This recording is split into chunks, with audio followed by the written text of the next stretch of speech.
ಹೊಯ್ಸಂಗ್ GT650N first review ಇನ್ ಕನ್ನಡ. ತುಂಬಾ ಕಮ್ಮಿ ಜನಕ್ಕೆ ಈ ಗಾಡಿ ಬಗ್ಗೆ ಗೊತ್ತಿರೋದು. ಆ್ಯಂಡ್ ಈ ಗಾಡಿ ಎಷ್ಟು ರೇರ್ ಅಂದರೆ ಇದ್ರ ಬಗ್ಗೆ ಯಾವ ಕನ್ನಡ ಯೂಟ್ಯೂಬರ್ ಕೂಡ ವಿಡಿಯೋ ಮಾಡಿಲ್ಲ. ನೋಡಿದಾಗ ಒಂದು ಸೆಕೆಂಡ್ ನಾನೇ ಕನ್ಫ್ಯೂಸ್ ಆದೆ, ಯಾವ್ದು ಗುರು ಈ ಗಾಡಿ ಅಂತ.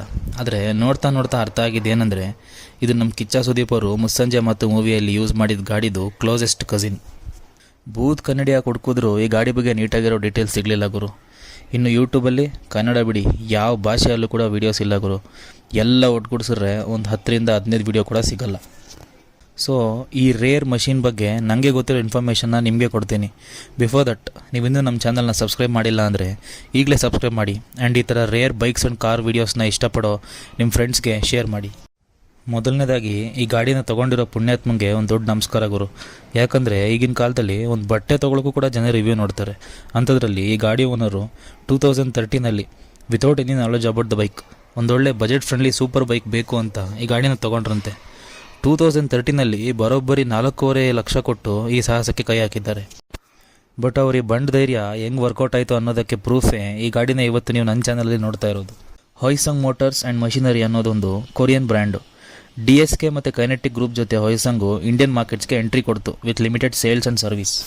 GT650N ಅನ್ನೋದು GT650R ಅನ್ನೋ ಒಂದು ಸ್ಪೋರ್ಟ್ಸ್ ಬೈಕ್ದು ನೇಕೆಡ್ ವರ್ಷನ್. ಇದರಲ್ಲಿರೋದು 647cc liquid cooled DOHC 8 valved V twin engine ಗುರು. ವಿ ಟ್ವಿನ್ 73 bhp ಇರೋ ಈ ಗಾಡಿಯಲ್ಲಿ ಇದ್ದಿದ್ದು 61 Nm ಆಫ್ ಟಾರ್ಕ್. ಇದರಲ್ಲಿರೋದು 6 speed gear box. 785 mm seat height ಇರೋ ಗಾಡಿ ಇರೋದು 208 kg ಗುರು. ಇದರಲ್ಲಿ ನಮಗೆ 17 ಲೀಟರ್ಸ್ ಫ್ಯೂಲ್ ಟ್ಯಾಂಕ್ ಸಿಗುತ್ತೆ with N average mileage of 23 km/ಲೀಟರ್. ಇದರಲ್ಲಿ ನಮಗೆ ಫ್ರಂಟಲ್ಲಿ ಡ್ಯೂಯಲ್ ಡಿಸ್ಕ್ ಬ್ರೇಕ್ ಬರುತ್ತೆ, ಆದರೆ ABS ಇಲ್ಲ. ಲಿಟ್ರಲಿ ಯಾವುದೇ ಸೇಫ್ಟಿ ಎಲೆಕ್ಟ್ರಾನಿಕ್ಸ್ ಇಲ್ಲದೆ ಇರೋ ಗಾಡಿ ಟಾಪ್ ಸ್ಪೀಡ್ ಬಂದು 219 km. ಇದನ್ನು ಓಡಿಸೋಕ್ಕೆ ನಿಜವಾಗ್ಲೂ ದಮ್ಮಬೇಕು ಗುರು. ಈ ಗಾಡಿ ಓನರು ಏನಂತ ಈ ಗಾಡಿನ ತೊಗೊಂಡ್ರೋ ಗೊತ್ತಿಲ್ಲ. ಬಿಕಾಸ್ ಇದರಲ್ಲಿ ಯಾವುದೇ ಸೇಫ್ಟಿ ಎಲೆಕ್ಟ್ರಾನಿಕ್ಸ್ ಇಲ್ಲ, ಒಂದು ರಿವ್ಯೂ ಇಲ್ಲ, ಏನೂ ಇಲ್ಲ. ಆದರೂ 2013 4.5 ಲಕ್ಷ ಕೊಟ್ಟು ಗಾಡಿ ತೊಗೊಂಡಿದ್ದಾರೆ ಅಂತಂದರೆ ಅವ್ರು ಈ ಗಾಡಿನ ಎಷ್ಟು ಇಷ್ಟಪಟ್ಟು ತೊಗೊಂಡಿದ್ದಾರೆ ಅಂತ ಗೊತ್ತಾಗುತ್ತೆ. ಆ್ಯಂಡ್ ಇನ್ ರಿಟರ್ನ್ಸ್ ಈ ಗಾಡಿ ಕೂಡ ಅವ್ರಿಗೆ ಅಷ್ಟೇ ಕೊಟ್ಟಿದೆ. ತೊಗೊಂಡಾಗಿಂದ ಇದುವರೆಗೂ ಅವ್ರಿಗೆ ಯಾವುದೇ ಮೇಜರ್ ಪ್ರಾಬ್ಲಮ್ ಬಂದಿಲ್ಲ ಅಂತೆ. ಖರ್ಚು ಅಂತ ಬಂದರೆ 6ರಿಂದ 12 ತಿಂಗಳಿಗೊಂದ್ಸತಿ ಸರ್ವಿಸ್ ಮಾಡಿಸ್ಬೇಕು. ಫಾರಿನ್ ಗಾಡಿ ಅಲ್ವಾ, ಆ್ಯಂಡ್ ಹಳೇದಾಗಿರೋದಕ್ಕೆ ಒಂದು 8ರಿಂದ 10 ಸಾವಿರ ಖರ್ಚು ಬರ್ಬೋದಂತೆ. ಈ ಗಾಡಿ ಇಷ್ಟುದ್ದ ಅಷ್ಟಗಲ ಅಷ್ಟದಪ್ಪ ಇದೆ ಅಂತ ಹೇಳ್ಬೇಕನ್ನೋ ಆಸೆ ನನಗೆ ಇದೆ. ಆದರೆ ಈ ಗಾಡಿ ಬಗ್ಗೆ ಯಾವ ಅಫಿಷಿಯಲ್ ಇನ್ಫಾರ್ಮೇಷನ್ ಕೂಡ ಇಲ್ಲ ಗುರು.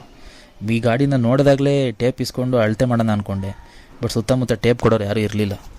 ಈ ಗಾಡಿ ಕಂಪ್ನಿ ಸದ್ಯಕ್ಕೆ ಇಂಡಿಯಾದಲ್ಲಿ ಇಲ್ಲ, ಯಾಕಂದರೆ ತುಂಬಾ ಕಮ್ಮಿ ಸೇಲ್ಸ್ ಆಗ್ತಾಯಿತ್ತು ಮತ್ತು ಸರ್ವಿಸ್ ರೀಚ್ ಅಂತೂ ತುಂಬಾ ಕಮ್ಮಿ. ಆದರೂ ಈ ಓನರ್ ಈ ಗಾಡಿನ ತುಂಬ ಒಳ್ಳೆ ಕಂಡೀಷನಲ್ಲಿ ಮೇಂಟೈನ್ ಮಾಡಿದ್ದಾರೆ. ನೀವು ಯೂಟ್ಯೂಬಲ್ಲಿ ಹೊಯ್ಸಂಗ್ GTR 650 ಅಂತ ಟೈಪ್ ಮಾಡಿದ್ರೆ ಒಂದು ಸ್ಪೋರ್ಟ್ಸ್ ಗಾಡಿ ಬರುತ್ತೆ. ನೀವು ಹೊಯ್ಸಂಗ್ GTR 650N ಅಂತ ಟೈಪ್ ಮಾಡಿದ್ರು ಕೂಡ ಅದೇ ಗಾಡಿ ಬರುತ್ತೆ. But from today I hope it will change. Because ಈ ಒಂದು ಸ್ಪೆಷಲ್ ಗಾಡಿನ ನೋಡಿ ಅದನ್ನು ವೀಡಿಯೋ ಮಾಡ್ತಿರೋದ್ರಿಂದ ನನಗಂತೂ ತುಂಬ ಖುಷಿ ಇದೆ. ಯಾವುದೋ ಒಂದು ವೇಯಲ್ಲಿ ನಮ್ಮ ಚಾನಲಲ್ಲಿ ಕೂಡ one and only Kannada review video ಅಂತ ಹೇಳೋಕ್ಕೆ ಅವಕಾಶ ಮಾಡಿಕೊಟ್ಟಿರೋ ಈ ಗಾಡಿ ಇಂಜಿನ್ಗೆ ಒಂದು ದೊಡ್ಡ ನಮಸ್ಕಾರ ಗುರು. ಐ ಹೋಪ್ ಈ ಅರ್ಧಂಬರ್ಧ ಇನ್ಫಾರ್ಮೇಷನ್ ವೀಡಿಯೋಯಿಂದ ನೀವೇನೋ ಒಂದು ತಿಳ್ಕೊಂಡಿದ್ದೀರಾ ಅಂತ. ಇಷ್ಟ ಆದರೆ ಲೈಕ್ ಮಾಡಿ. ಆ್ಯಂಡ್ ನಿಮಗೂ ಏನಾದರೂ ಗೊತ್ತಿರೋ ಈ ಗಾಡಿ ಬಗ್ಗೆ ಪ್ಲೀಸ್ ಕಮೆಂಟಲ್ಲಿ ಹಾಕಿ. ಯಾಕಂದರೆ ನಂತರ ಬೇರೆಯವ್ರಿಗೂ ಈ ಗಾಡಿ ಬಗ್ಗೆ ಗೊತ್ತಾಗುತ್ತೆ.